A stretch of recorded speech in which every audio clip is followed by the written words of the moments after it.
तो हेलो बच्चों, ABC coaching YouTube channel में आप सभी का स्वागत है। आप लोग कैसे हैं? आशा है आप लोग स्वस्थ और मस्त होंगे और अपने बोर्ड एग्जाम की तैयारी बहुत ही अच्छे से कर रहे होंगे। बच्चों, आज की इस वीडियो में क्लास 11th सब्जेक्ट हिस्ट्री यानी इतिहास के चैप्टर 4 3 वर्ग के most important VVI objective question देखने वाले हैं, जो कि आपकी बोर्ड एग्जाम के लिए बहुत ही महत्वपूर्ण है। तो सभी विद्यार्थी इस वीडियो में शुरू से लेकर अंत तक बने रहेंगे। वीडियो में बताए गए सभी क्वेश्चन आंसर को अपने कॉपी में जो है नोट कर लीजिए और एग्जाम से पहले आप लोगों को रिवीजन कर लेना है, रट लेना है। और बच्चों, इस वीडियो को जो अपने सभी दोस्तों के साथ शेयर भी जरूर करेंगे। वीडियो में आगे बढ़ने से पहले आप सभी से रिक्वेस्ट है, चैनल पर नए हैं तो चैनल को सब्सक्राइब करने के साथ बेल आइकन को प्रेस जरूर कर लीजिएगा, क्योंकि आगे भी इसी प्रकार की वीडियो आप लोगों को मिलने वाली है। और बच्चों, आप सभी के लिए जो है प्रत्येक सब्जेक्ट का प्लेलिस्ट ऑलरेडी जो है तैयार कर दिया गया है। प्लेलिस्ट पर जाकर जो है आप लोग जो है बेहतर से बेहतर तैयारी कर सकते हैं, क्योंकि इस बार भी आप लोगों को टॉपर बनने हैं। चाहे आप आर्ट्स के स्टूडेंट है, कॉमर्स के स्टूडेंट है या साइंस के स्टूडेंट है, सभी का जो है अलग अलग जो है प्लेलिस्ट तैयार किया गया है। प्लेलिस्ट पे जाकर आप लोग बेहतर तैयारी कर सकते हैं। ठीक है, तो चलिए बच्चों वीडियो में आगे बढ़ते हैं। तो देखिए बच्चों, सबसे पहला जो प्रश्न दिया गया है कि मध्यकालीन यूरोप की प्रमुख विशेषता है। तो देखिए, ऑप्शन ए दिया है सामंतवाद, ऑप्शन बी दिया है दास प्रथा, ऑप्शन सी है नगरीकरण, ऑप्शन डी है अंधविश्वास। तो दोस्तों मैं बता दूं कि मध्यकालीन यूरोप में प्रमुख विशेषताएं, ठीक है, याद रखना है आपको, ये बहुत इंपॉर्टेंट क्वेश्चन है। मध्यकालीन यूरोप की प्रमुख विशेषता क्या है? वो है सामंतवाद। ऑप्शन ए इसका जो है सही व सटीक आंसर होगा।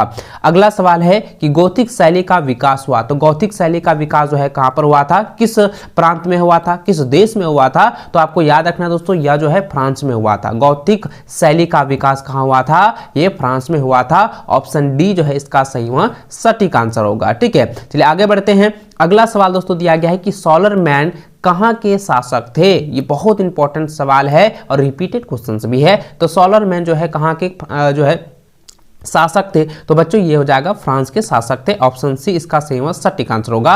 अगला सवाल है कि सामंतवाद शब्द किस भाषा के फ्यूड शब्द से बना है? तो बच्चों याद रखना है कि सामंतवाद शब्द जो है, ठीक है, याद रखें, सामंतवाद शब्द जो है किस भाषा के फ्यूड शब्द हैं? तो जर्मन भाषा के फ्यूड शब्द हैं। ऑप्शन बी जो है इसका सही व सटीक आंसर होगा। इसको कॉपी में जो है आप लोग नोट करते जाइएगा। और आप सभी से कहना चाहूंगा कि आप एग्जाम से पहले सभी वीडियो को एक बार जरूर देख लीजिएगा और सभी क्वेश्चन को आप लोग अच्छे से रिवीजन जरूर कर लीजिएगा, क्योंकि 100% आप लोग श्योर हो जाइए जो मैं आप लोगों को वीडियो प्रोवाइड करा रहा हूं उससे बाहर आपका क्वेश्चन नहीं देने वाला है। ठीक है, चलिए बच्चों आगे बढ़ते हैं। अगला सवाल है कि फूड शब्द का क्या अर्थ होता है? देखिए, मैंने अभी बताया ना कि जो जर्मन से जो फूड शब्द लिया है, कौन सा? सामंतवाद शब्द। अब यहाँ पे पूछा जा रहा है कि फूड शब्द का क्या अर्थ होता है? तो फूड शब्द का अर्थ होता है दोस्तों जमीन का टुकड़ा। ठीक है, याद रखेंगे, फूड शब्द का क्या अर्थ होता है? जमीन का टुकड़ा। ऑप्शन ए इसका सही व सटीक आंसर होगा। अगला सवाल है कि जर्मनी की किस जनजाति ने गॉल प्रांत को अपना नाम देकर फ्रांस बना दिया था? तो ये किस गॉल प्रांत ने जो है अपना नाम देकर जो है जर्मनी के, यहां पूछा गया है जर्मनी के ऐसे कौन सी जनजाति है जिन्होंने गॉल प्रांत को जो है अपना नाम देकर फ्रांस बना दिया था? तो कौन सा है? वो हो जाएगा फ्रैंक जनजाति। ठीक है, फ्रैंक जनजाति के नाम पर ही फ्रांस बना है। आपको इसको नोट कर लीजिए, इसको इंपॉर्टेंट टिक मार लीजिए, एग्जाम में आने वाले हैं। ठीक है, ऑप्शन ए इसका सही व सटीक आंसर होगा फ्रैंक जनजाति। अगला सवाल दोस्तों देखिए, दिया गया है कि नरमुंडी के राजकुमार, ठीक है, बहुत इंपॉर्टेंट क्वेश्चन है और ये एग्जाम में जो है पूछे जा चुके हैं। बहुत ये रिपीटेड सवाल है, इसको नोट करेंगे। देखिए यहाँ पे सवाल पूछा गया है 7वां नंबर कि नरमंडी, ठीक है, नरमंडी के राजकुमार ने कब इंग्लैंड और स्कॉटलैंड द्वीपों को जाता है? ठीक है, द्वीपों को जाता था। तो इसका आंसर क्या हो जाएगा? 11वीं शताब्दी में। ठीक है, ऑप्शन सी इसका सही व सटीक आंसर होगा। अगला सवाल दोस्तों दिया गया है कि पादरियों ने स्वयं को किस वर्ग में रखा था? तो पादरियों ने जो है अपने आप को यानी स्वयं को जो है प्रथम वर्ग में रखा था। ऑप्शन ए इसका सही व सटीक आंसर होगा।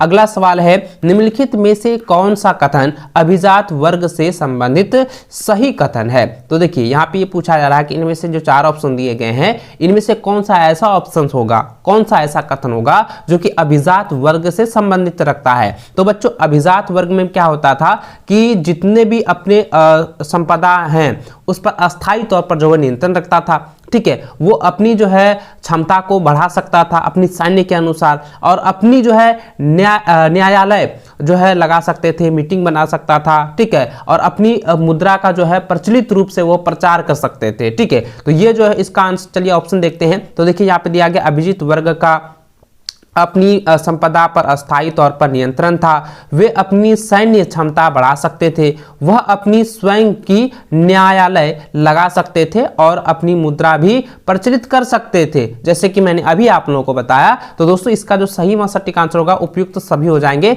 यानी ऑप्शन डी इसका सही व सटीक आंसर होगा, ठीक है। आप इसको नोट कर लीजिए, इसको आप लोग रख लीजिएगा। चलिए आगे बढ़ते बच्चों, अगला सवाल है कि मैनर शब्द किससे संबंधित है। देखिए मैनर शब्द जो है किससे संबंधित है, तो मैनर शब्द जो है वो घर से संबंधित है, ऑप्शन जो है सी इसका सही व सटीक आंसर होगा। अगला सवाल है कि नाइट कौन थे, तो नाइट कौन थे, बहुत इंपॉर्टेंट सवाल है, ये क्वेश्चन जो है रिपीट हो चुका है और ये आपके एग्जाम में आ भी चुके हैं, ठीक है। ये बहुत इंपॉर्टेंट सवाल है, वेरी वेरी इंपॉर्टेंट क्वेश्चन है। नाइट कौन थे, तो नाइट जो है वो सैनिक थे, ठीक है, ऑप्शन जो है 20 का सही व सटीक आंसर होगा। आगे बढ़े, अगला सवाल है कि फीप के बारे में कौन सा कथन गलत है। देखिए बच्चों फीप के बारे में जो है आपके एग्जाम में एक सवाल जो है 100% पूछा जाता है, इसलिए इसको नोट कर लीजिएगा। देखिए कौन सा कथन जो है गलत यहाँ पे पूछा गया, कौन सा कथन जो है जो कि निगेटिव को दर्शाता है। तो देखिए दोस्तों यहाँ पे पहला ऑप्शन दिया गया कि फीप जो है भूमि का एक भाग था, ये तो राइट है, ठीक है, ये तो गलत नहीं कथन है, ये कथन सही है। और दूसरा यहाँ पे ऑप्शन दिया गया कि फीप को उत्तराधिकार में पाया जा सकता था, ठीक है, ये तो भी ऑप्शन सही है। और ऑप्शन यहाँ पे सी दिया गया है कि यह 1000 से लेकर 2000 एकड़ या उससे ज्यादा होता था, यह भी कथन सही है। और चौथा ऑप्शन दिया गया फीप एक विशाल सेना थी। दोस्तों मैं आपको बता दूं फीप जो है एक विशाल सेना यहाँ पे दिया गया है ना, तो फीप एक विशाल सेना नहीं थी, ये जो है क्या है गलत कथन को दर्शाता है, इसलिए इसका सही व सटीक आंसर होगा ऑप्शन नंबर डी, ठीक है, इसको आप लोग नोट कर लीजिए। चलिए आगे बढ़े, अगला सवाल है कि पश्चिमी चर्च के अध्यक्ष पॉप थे, वे कहाँ रहते थे। देखिए जो पश्चिमी चर्च के जो अध्यक्ष पॉप थे वे कहाँ रहते थे, वो कहाँ के निवासी थे, ये सवाल पूछा गया है। तो इसका आंसर याद रखना है दोस्तों, वह जो है रोम के निवासी थे, ऑप्शन डी इसका सही व सटीक आंसर होगा। अगला सवाल है कि चर्च को एक वर्ष के अंतराल में कृषकों से उसकी उपज का 10वां भाग लेने का अधिकार था, उससे क्या कहाँ जाता था। जैसे यहाँ पे जरा ध्यान दीजिएगा बच्चों कि जो कृषि, ठीक है, जो कृषकों के द्वारा, जो किसानों के द्वारा उपज होता था उसका 10वां भाग जो लेने का अधिकार जो है चर्च को एक वर्ष के अंतर्गत होता था, उसे क्या कहा जाता था, उसे दोस्तों कहा जाता था टीथ, ठीक है, याद रखेंगे उसे क्या कहा जाता था, टीथ कहा जाता था, ऑप्शन सी इसका सही व सटीक आंसर होगा। इस सवाल को आप लोग जो है नोट कर लीजिएगा, बहुत इंपॉर्टेंट क्वेश्चन है, ये वेरी वेरी इंपॉर्टेंट क्वेश्चन है, ठीक है। चलिए आगे बढ़े, अगला सवाल दिया गया है कि आबेस हिडेगार्ड कौन थे। तो देखिए आबेस हिडेगार्ड जो है कौन था, तो आबेस हिडेगार्ड जो है वो एक संगीतज्ञ थे, ठीक है, संगीतकार थे, ऑप्शन बी इसका सही व सटीक आंसर होगा। अगला सवाल है कि भिक्षुओं का ऐसा समूह जिनके 13वीं सदी में मठ में ना रहने का निश्चय किया, उन्हें किस नाम से जाना जाता था। उन्हें दोस्तों क्या किस नाम से जाना जाता था, उन्हें फायर, ठीक है, फ्रायर नाम से जाना जाता था, ऑप्शन ए इसका सही व सटीक आंसर होगा। अगला सवाल है कि बेनेडिक्टीन क्या थे। बेनेडिक्टीन जो है क्या थे, बहुत इंपॉर्टेंट सवाल है ये। बेनेडिक्टीन जो है इससे रिलेटेड आपके एग्जाम में सवाल पूछे जाते हैं। तो बेनेडिक्टीन जो है एक मेठो, ठीक है, जिस तरह मेठो कहते हैं ना, जैसे मठो जिसको कहते हैं, मठों में जो भिक्षुओं की तरह जो हस्तलिखित पुस्तक, ठीक है, यानी कि मठों में भिक्षुओं जो भिक्षा मांगते हैं उसके लिए जो हस्तलिखित यानी हाथों से लिखा हुआ जो पुस्तक होता था उसे जो है बेनेडिक्टीन कहा जाता था, ठीक है, ऑप्शन जो है 20 का सही व सटीक आंसर होगा। आगे बढ़े, अगला सवाल दोस्तों दिया गया है कि मोनेस्ट्री शब्द किस भाषा के मोनोस से बना है, जिसका अर्थ है एक ऐसा व्यक्ति जो अकेला रहता है। देखिए मोनेस्ट्री शब्द में किस भाषा का मोनोस से बना है, जिसका अर्थ ऐसा व्यक्ति जो अकेला रहता है या अकेला रहना चाहता है। तो इसका आंसर क्या हो जाएगा बच्चों, ऑप्शन ए इसका सही आंसर, सटीक आंसर होगा ग्रीक। ठीक है, ऑप्शन ए इसका सही आंसर होगा। अगला सवाल है कि सामंतवाद का विकास इंग्लैंड में कब हुआ। तो सामंतवाद का विकास इंग्लैंड में जो है 11वीं सदी में हुआ था। ऑप्शन सी इसका सही हुआ सटीक आंसर होगा। और बच्चों आप मुझे कमेंट में जरूर बताइएगा कि सामंतवाद शब्द का जो प्रतीक हुआ है, जो उत्पत्ति हुआ है, वो किस देश से लिया गया है। आप इसको नोट करके रखेंगे, क्योंकि मैंने आपको पहले ही बताया था कि जर्मन से है, और इसका जो लैंग्वेज होगा वो किस प्रकार से होगा, ये मुझे कमेंट में जरूर बताएं। ठीक है, चलिए आगे बढ़ते बच्चों। अगला सवाल यहाँ पे दिया गया है कि इंग्लैंड में कृषक विद्रोह कब हुआ था। बहुत इंपॉर्टेंट क्वेश्चन है, रिपीटेड सवाल है। तो इंग्लैंड में कृषक विद्रोह यानी किसान विद्रोह जो हुआ था, यह बच्चों हुआ था 1381 ईस्वी में। ऑप्शन सी जो है इसका सही हुआ सटीक आंसर होगा। अगला सवाल है कि सेंट बेनेडिक्ट का मठ इटली में कब स्थापित हुआ। तो इसका आंसर हो जाएगा 529 ईस्वी को इसका स्थापना हुआ था, स्थापित हुई थी। ऑप्शन सी इसका सही हुआ सटीक आंसर होगा। अगला सवाल है कि क्लूनी मठ की स्थापना बरगंडी में कब हुई थी। तो बरगंडी में कब हुआ था बच्चों, इसका आंसर हो जाएगा ऑप्शन नंबर डी, 1910 ईस्वी में हुआ था। ठीक है, इसको नोट कर लीजिए। अगला सवाल है कि एक ऐसा कर जो राजा केवल किसानों पर कभी कभी लगाता था उसे कहा जाता है। तो उसे दोस्तों टैली कहा जाता है। ऑप्शन ए इसका सही सटीक आंसर होगा। अगला सवाल है कि सर्फ किसे कहा जाता था। बच्चों आप लोगों ने को पता होगा कि यह एग्जाम में बहुत बार पूछता है, रिपीट करता है, हर साल इसको जो है पूछता ही है। सर्फ किसे कहा जाता है, यह सर्फ किसे कहा जाता था, आप इसको नोट कर लीजिए। तो सर्फ जो है किसे कहा जाता है, कृषि दास को कहा जाता है। ठीक है, ऑप्शन ए इसका सही हुआ सटीक आंसर होगा।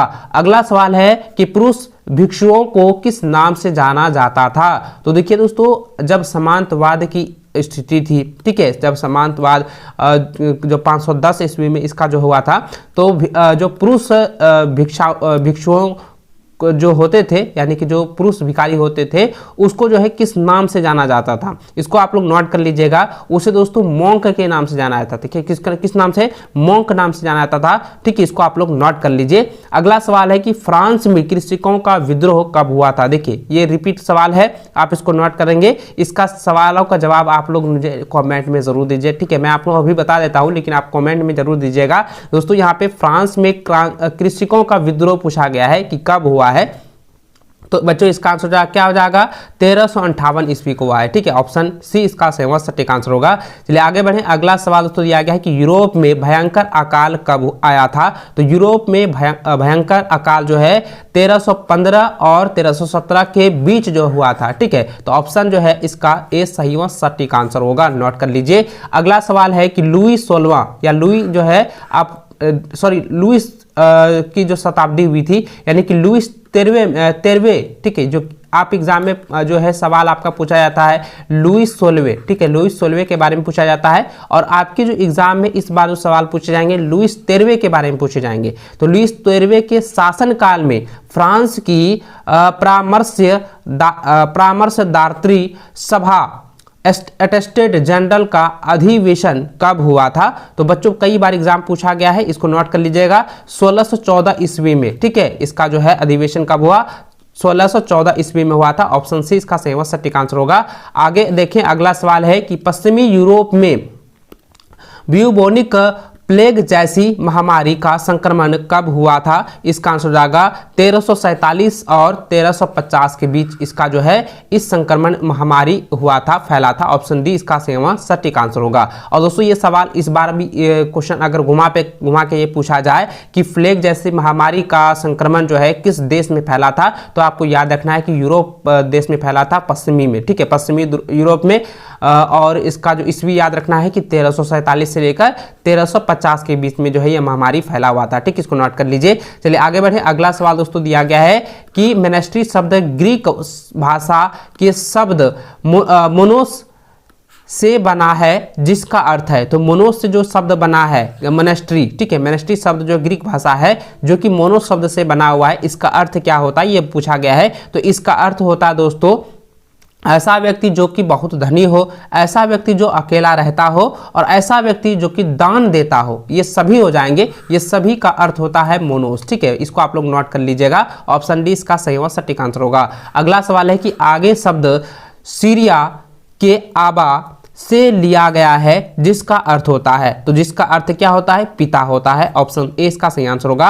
अगला सवाल है कि आर्थिक संस्था का आधार क्या है? तो आर्थिक संस्था का आधार क्या होता है बच्चों? इसका आधार आप मुझे कमेंट में बताएंगे, क्योंकि ये मैंने कई बार आप लोगों को बताया हुआ है और कई बार मैंने आप लोगों को इसका आंसर भी दिया हुआ है, समझाया हुआ है। ठीक है, चलिए आगे बढ़ते हैं। अगला सवाल दोस्तों यहाँ आप देख सकते हैं, दिया गया है कि चर्च का सर्वोच्च सत्ता थी, तो चर्च की सर्वोच्च सत्ता जो है क्या था? तो इसका आंसर क्या हो जाएगा? ऑप्शन सी, यानी कि फ्रांस के चर्च के पादरी के पास। ठीक है, ऑप्शन सी जो इसका सही सटीक आंसर होगा। अगला सवाल है कि ईसा मसीह का जन्मदिन कब मनाया जाता है? तो ईसा मसीह का जन्मदिन जो है 25 दिसंबर को मनाया जाता है, जिस दिन हम लोग क्रिसमस डे मनाते हैं। ठीक है, ऑप्शन ए इसका सही सटीक आंसर होगा। आगे सवाल देखें। अगला सवाल है कि पोप के सॉलरमैन को पवित्र रोमन सम्राट की उपाधि से कब सम्मानित किया गया? इसका आंसर हो जाएगा ऑप्शन सी, 800 ईस्वी में जो है इसको सम्मानित किया गया था। ऑप्शन सी इसका सही आंसर होगा। अगला सवाल है कि वर्तमान में फ्रांस में किस प्रकार की सरकार है? तो फ्रांस में जो है अभी की वर्तमान समय में दोस्तों गणतंत्रीय सरकार है। ऑप्शन नंबर ए इसका सही सटीक आंसर होगा। अगला सवाल है कि इंग्लैंड देश का नाम किसका रूपांतरण है? याद रखेंगे, बहुत इंपॉर्टेंट सवाल है, रिपीटेड सवाल है। तो इंग्लैंड देश का नाम जो है एंजिनलैंड नाम से रूपांतरित हुआ है। ठीक है, ऑप्शन सी इसका सही सटीक आंसर होगा। अगला सवाल है कि महिला भिक्षुओं को किस नाम से जाना जाता था? तो महिला भिक्षुओं को जो है नन नाम से जाना जाता था। ऑप्शन बी इसका सही सटीक आंसर होगा। अगला सवाल है कि मध्यकालीन यूरोपीय समाज कितने वर्गों में विभाजित था? बहुत इंपॉर्टेंट सवाल है, रिपीटेड क्वेश्चन है बच्चों, इसको आप लोग नोट कर लीजिएगा। मध्यकालीन यूरोपीय समाज कितने वर्गों में विभाजित था? तो इसका आंसर क्या हो जाएगा? यह जो है ये 3 वर्गों में विभाजित था। ऑप्शन बी इसका सही सटीक आंसर होगा।